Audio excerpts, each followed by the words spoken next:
आकाशवाणी नागपूर हेमांगी कुलकर्णी आपल्याला ठळक बातम्या देत आहे। स्थानिक स्वराज्य संस्थांच्या निवडणुका ह्या त्या राज्याच्या जिल्ह्याच्या परिस्थितीनुसार लढल्या जातात। यापुढे देखील राज्यात महायुती राहील आणि पुढच्या निवडणुकीला देखील राज्यात महायुती राहणार असल्याचं मुख्यमंत्री देवेंद्र फडणवीस म्हणाले। ते गोंदिया इथं आयोजित हनुमान कथा कार्यक्रमात बोलत होते। राष्ट्रसंत तुकडोजी महाराज नागपूर विद्यापीठातील राष्ट्रसंत तुकडोजी महाराज विचारधारा विभागात नुकतंच आजी माजी विद्यार्थी मेळावा आयोजित करण्यात आला।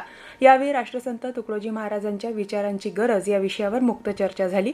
तर कुलगुरू डॉ. मनाली क्षीरसागर यांनी तुकडोजी महाराजांच्या साहित्यावर अधिक संशोधन व्हावं अशी अपेक्षा व्यक्त केली। कार्यक्रमाला विद्यापीठातील विविध मान्यवर प्राध्यापक आणि मोठ्या संख्येनं आजी माजी विद्यार्थी उपस्थित होते। मराठी साहित्य निर्मितीसाठी दिल्या जाणाऱ्या यशवंतराव चव्हाण राज्य वाङ्मय पुरस्कार 2025 साठी राज्य शासनामार्फत अर्ज मागवण्यात आले आहे। 1 जानेवारी ते 30 डिसेंबर 2025 या दरम्यान प्रकाशित झालेली प्रथम आवृत्ती पुस्तकं या पुरस्कारासाठी पात्र असून लेखक आणि प्रकाशक दोघेही प्रवेशिका सादर करू शकतात। प्रवेशिका आणि पुस्तकं 30 जानेवारी 2026 पर्यंत महाराष्ट्र राज्य साहित्य आणि संस्कृती मंडळाकडे पाठवावी असं सांगण्यात आलं आहे। गडचिरोली इथं महिला स्वयंसहायता गटांच्या उत्पादनांना थेट बाजारपेठ मिळावी या उद्देशानं जिल्हास्तरीय सरस विक्री आणि प्रदर्शनाचं आयोजन 23 ते 26 डिसेंबर दरम्यान जिल्हा परिषद कॉम्प्लेक्समध्ये करण्यात आलं आहे। या प्रदर्शनात जिल्ह्यातील 60 महिला बचत गटांचे स्टॉल असून मध, वन उपज प्रक्रिया पदार्थ, लोणची, हस्तकला, पारंपरिक खाद्यपदार्थांची या ठिकाणी विक्री होणार आहे। अमरावती जिल्ह्यात पर्यटनाला चालना देण्यासाठी महाराष्ट्र पर्यटन संचालनालयामार्फत होमस्टे योजना राबवण्यात येत आहे।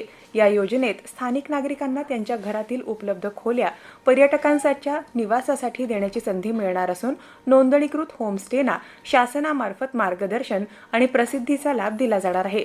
होमस्टेमुळे पर्यटकांना स्थानिक संस्कृतीचा अनुभव मिळणार असून ग्रामीण आणि आदिवासी भागातील नागरिकांना अतिरिक्त उत्पन्नाचे साधन उपलब्ध होईल। नुकतीच गोंदिया जिल्हाधिकारी कार्यालयात जिल्हास्तरीय कीटकजन्य रोग नियंत्रण कार्यक्रमाची आढावा बैठक संपन्न झाली। गोंदिया हा हिवताप संवेदनशील जिल्हा असल्यानं हिवताप, डेंग्यू, चिकनगुनिया आदी आजारांचं प्रमाण कमी करण्यासाठी नियमित सर्वेक्षण, प्रशिक्षण, जैविक उपाय, फवारणी आणि जनजागृती मोहीम अधिक बळकट करण्याचे निर्देश देण्यात आले आहे।